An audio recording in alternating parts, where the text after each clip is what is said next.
Shalom jemaat sekalian, jumpa lagi di dalam perjalanan 40 hari bersama menarik diri lebih dekat dengan Kristus. Hari ini adalah hari yang ke-32 dari masa raya Prapaskah kita di tahun ini. Nah, mari Bapak Saudara kita membuka bagian firman Tuhan yang terambil dari Injil Lukas. Injil Lukas pasal yang ke-8 ayat 43 sampai dengan 44. Adalah seorang perempuan yang sudah 12 tahun menderita pendarahan dan yang tidak berhasil disembuhkan oleh siapapun. Ia maju, mendekati Yesus dari belakang dan menjamah jumbai jubahnya. Dan seketika itu juga berhentilah pendarahannya. Bapak Saudara yang terkasih, firman Tuhan yang kita baca hari ini berbicara tentang kesembuhan yang dialami oleh seorang perempuan yang selama 12 tahun menderita, perhatikan, menderita oleh karena pendarahan. Nah, mujizat ini terjadi ketika ia bertemu dengan Yesus, seperti yang tertulis bahwa perempuan itu maju, mendekati Yesus dari belakang, dan menjamah jumbai jubahnya. Karena katanya dalam hatinya, asal kujamah saja jubahnya, aku akan sembuh. Nah, pertemuan perempuan ini dengan Yesus benar-benar telah mengubah jalan hidup perempuan ini. Yang sebelumnya ia merasa masa depannya pasti sudah tertutup, sudah sirna. Tetapi kini pengharapan itu ada ketika Yesus berkata, "Hai anakku, imanmu telah menyelamatkan engkau. Pergilah dengan selamat."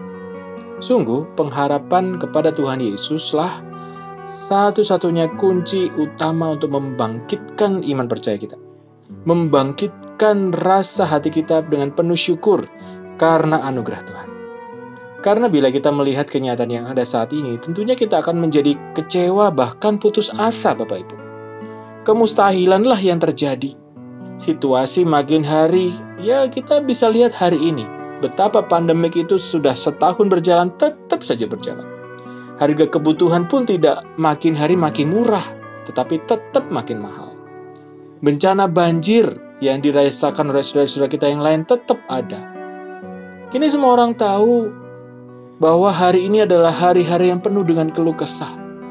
Dan keadaan ini, keadaan yang hampir sama dialami oleh wanita yang sakit pendarahan itu. Nah, sebagai orang percaya, kita tidak boleh dikalahkan oleh keadaan. Perhatikan, iman tidak melihat yang terlihat. Bila mata kita hanya terpaku pada masalah dan apa yang terlihat di sekitar kita, maka pikiran kita hanya dipenuhi oleh ketidakmungkinan, keputusasaan, ketakutan dan kekhawatiran. Dan yang ada hanya akan melemahkan dan menggerogoti hati kita, menggerogoti iman percaya kita. Begitu pula dengan wanita ini. Dia telah lama berjuang dan mencoba kemana-mana, tetapi hasilnya nihil. Bertahun-tahun, hari-harinya dipenuhi dengan isak tangis, karena tidak ada jalan, tidak ada harapan untuk sembuh sebelum bertemu dengan Yesus. Bahkan karena penyakitnya, ia dikucilkan dan dianggap najis. Itulah yang mendorong wanita ini untuk bergerak, berjuang sekuat tenaga, menerobos kerumunan orang banyak itu untuk menjamah ujung jubah Yesus. Inilah yang dinamakan iman yang aktif, bukan iman yang mati. Karena iman adalah melihat apa yang tidak terlihat. Dan itu membutuhkan satu perjuangan, membutuhkan langkah iman. Dan imannya yang luar biasa mampu menarik perhatian Yesus. Bapak Saudara yang terkasih, iman di dalam Yesus memberikan pengharapan bagi kita di tengah kemustahilan seperti hari-hari ini. Nah, saat ini Bapak Saudara, ada banyak orang-orang yang terbaring lemah di rumah sakit, di rumah, bahkan mereka yang apalagi mereka yang terpapar COVID-19 ya Bapak Ibu. Mereka hari ini berjuang untuk menaikkan imun tubuh mereka. Dan kita juga melihat saudara-saudara kita yang terbaring lemah di rumah oleh karena sakit-sakit tertentu, tidak enak badan, bahkan hal-hal tertentu, karena tidak berani untuk datang ke dokter atau ke rumah sakit. Mereka mengalami satu kelemahan dan mereka bingung bagaimana harus menyelesaikan kesakitan itu.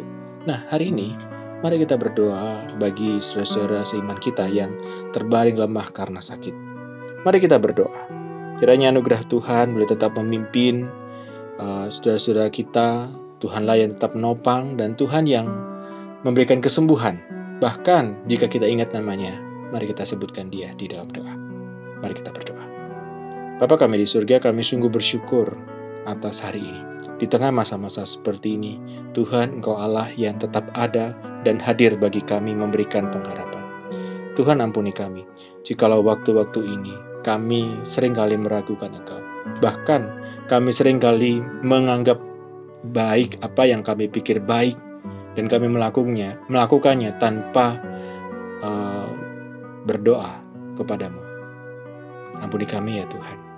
Saat ini kami menyerahkan bangsa kami dalam tangan-Mu. Tuhanlah yang memberkati bangsa ini agar cepat pulih dari masa pandemik. Tuhanlah yang juga tetap menopang, memimpin suami, istri, anak-anak kami.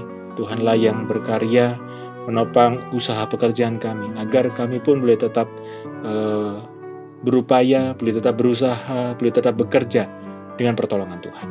Terima kasih ya Bapa, ini hidup kami, ini diri kami. Kami serahkan di dalam nama Tuhan kami, Yesus Kristus. Amin. Bapak saudara, tetap berharap pada Tuhan, tetap berdoa, dan jangan lupa tetap semangat. Dan jangan lupa jangan lupa makan buah dan sayur, oke? Tetap semangat, Tuhan Yesus memberkati. Amin.